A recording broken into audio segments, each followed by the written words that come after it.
Okay. So let's look at a few more of these tools. So we just looked at this one, sum, and here's min. They're using finding the minimum in this range of cells. That can be useful, and we are going to use it. And now we will look at this longer formula, which seems to have only three parts to it. It has sum in there. In fact, it's the outside function. And then there's an if, and then there's a month.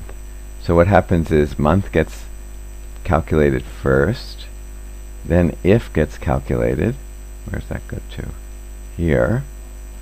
And then sum gets calculated after that. So that's the way it works. So maybe we should look at what month does first, since that's the one that gets calculated first. So month is just a regular formula. So it goes from here to here, and it's looking at this range of cells. You see here they're using the $sign like I was using. I forgot that they're going to even use this, but it's good that I explained it. So anyway, basically this is just A3 to A1 million, but they put the $signs in there. That's just for in case they want to copy this to another cell, but it doesn't affect the calculation. So anyway, basically it's just A3 to A1 million. So what are they doing? They're applying the month to this range. Now actually that doesn't make sense, because you don't apply a month to a range. Because we didn't talk about the month, so maybe we should talk about the month formula first. Okay, so here I put a date, and I have this formula. I'm using the format where first I put August 22nd, 2013. So I put this date here, and then I put the month formula here.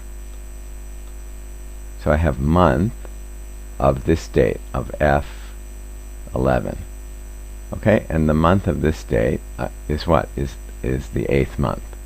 Okay, so this month formula will give me the number of the month. So if it's the 8th, if it's August, it'll be the 8th month. If it's September, it'll be the 9th month. So what would happen if I copy this down here?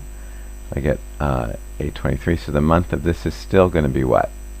8. So if I copy this formula down here, I'm still going to get 8. And what happens if I oops, I didn't mean to do that. What happens if I do that? Okay, now I get to 9 here. So let's say I copy this down to here. So finally I get here, the month is 9. Okay, so the month formula just gives you the month of the particular date that you happen to be analyzing. So going back to here, this doesn't really make sense, because then I'm asking for the month of a whole range of cells. That doesn't make any sense. Okay, but we're going to see that actually this is going to be something called array entering a formula, and that's what we need to learn about. But right now this doesn't make sense, but it does make sense here to apply it just to a single date. Okay, so that explains to you what the month formula is.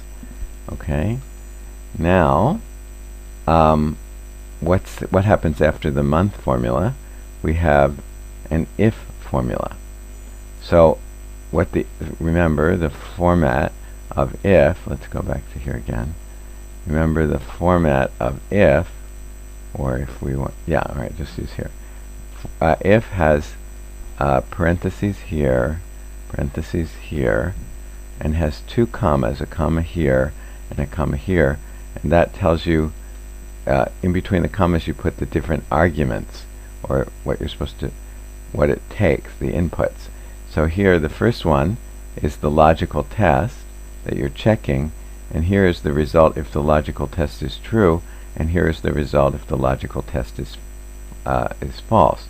So we have 3 arguments in the if function, and that's why we have 2 commas to give us space for 3 arguments. Okay, so here we should have the same thing. We need to have 3 arguments in the if statement. So starting here and ending here, no, not ending there, ending here, we need to have 3 arguments, which means we need to have 2 commas. So we have to look for the commas. So here I can see a comma, and where else can I see? Oh, and here I can see a comma. Okay, so those are the 2 commas. So now we can see where the 3 arguments go. So here's the first comma. So the first argument must be here. So that's the whole thing is an argument. So how is that an argument? Well, that's supposed to be the logical test, right? Remember, the first argument is the logical test, and the second argument is here, goes to the next comma. So the second argument is what you get if it's true, and the third argument is what you get if it's false. Now again, this doesn't make sense, because how can you get a whole range of cells if it's true? That doesn't make any sense. That's because we're not using this formula in the normal way. We're going to use it in this special way, this very powerful way called array entering a formula. But first we should just try and figure out the basic mechanics of this, and that's why I'm looking at the commas to see what the arguments are. Okay, so here's the first argument, and this is the logical test. Here's the second argument, but this doesn't really make sense. And here's the third argument. It seems to make sense, but actually they're using it in a different way, so it's a little different than you're going to expect. But anyway, it's saying that if this logical test is false, then we should put in 0. Okay, so that's the basic idea. Okay, so that was for the if statement. So now we know the if statement. Now, if statements give result in a single value, right? Oops, I didn't mean to do that. But anyway, if statements result in a single value, like here, fail, right? They result in a single value. For example, here I got fail, or I could have gotten pass, but it's just a single value. Whether it's fail or pass or whatever I happen to put in here, that's what's going to show up here. So the if statement results in a single value. So this whole thing from here, from here to here is going to give me just a single value. Well, it's not really true, like I said, again, because we're going to be doing it in a special way. But if we did it in the normal way, it would result in just a single value. So what this is going to do is sum that single value. Now again, that doesn't make sense because you don't really need to sum a single value, but you could, but it would be kind of useless.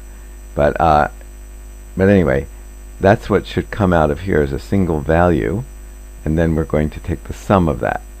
Now when I explain what array entering is, then we're going to see that, let's see, first of all, month is applied to a whole range. Remember, we said that doesn't make sense. But what this is going to do is we're going to take this whole range, and we're going to get the month for each of the elements in the entire range. So that's the interesting part, or the value of array entering a formula, so you can do it to a whole range. So you don't have to do it over and over and over again. You can do it all at once to a whole range. Instead of having to do it for each cell, you can do it for the whole range of cells. Okay, so that's what that will do, and so that's going to give you, as a result, the month for each cell in this range. So obviously you're going to get a whole range of answers. In other words, you're going to get the month for the first cell and the month for the second cell, so you're going to get a whole bunch of answers, or a whole range of answers. And then the if statement is going to be applied to each of the cells in that range. So that's really convenient. You don't have to do it again to each one individually. You can do it to them all together. Okay, so that's what we're going to do next, and then we're going to sum all of those results. Okay, but that comes from this special technique called array entering. So we'll talk about that next.